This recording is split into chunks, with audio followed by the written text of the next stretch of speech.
नमस्कार दोस्तों, आज की क्लास में हम आलेखी विधि के बारे में समझेंगे कि आप इस विधि की सहायता से किस तरह से किसी भी समीकरण का हल निकाल सकते हैं। इस विधि से हल करने के लिए सबसे पहले हम समीकरणों को सारणी के रूप में निरूपित करते हैं। फिर उसी सारणी से हम एक ग्राफ का निर्माण करते हैं जिससे हमें समीकरण का हल प्राप्त होता है। आलेखी विधि में हमें परिस्थितियों के अनुसार 3 प्रकार के हल प्राप्त होंगे। एक है अद्वितीय हल, एक है अंततः अनेक हल और एक हल मिलेगा कोई भी हल नहीं।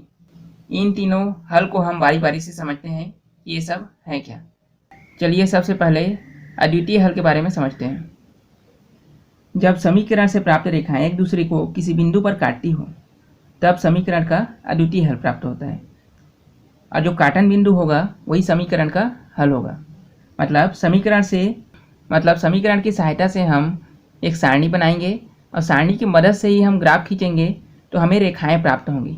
ठीक है, 2 प्रकार की समीकरणें होंगी और 2 प्रकार के सारणी प्राप्त होंगी। उन दोनों से हम आरेख खींचेंगे।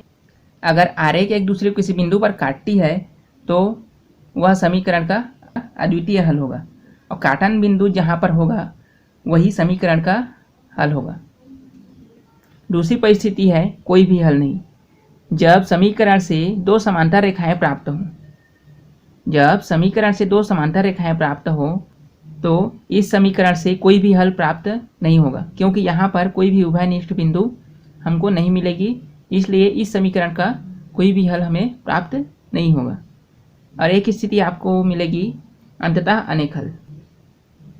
जब समीकरण से प्राप्त रेखाएं समपाती हो अर्थात एक दूसरे पर स्थित हो तब समीकरण के अंततः अनेक हल होते हैं क्योंकि इस स्थिति में अनेक बिंदु जो होते हैं वो उभयनिष्ठ होते हैं। इस प्रकार की अगर रेखा प्राप्त हुई है तो इसके अंततः अनेक हल होंगे क्योंकि एक रेखा के ऊपर दूसरा रेखा यहाँ पर आरोपित है जिससे हमें उभयनिष्ठ बिंदु एक से अनेक मिल सकते हैं, इसलिए इसका हल क्या होगा, एक से अधिक होगा।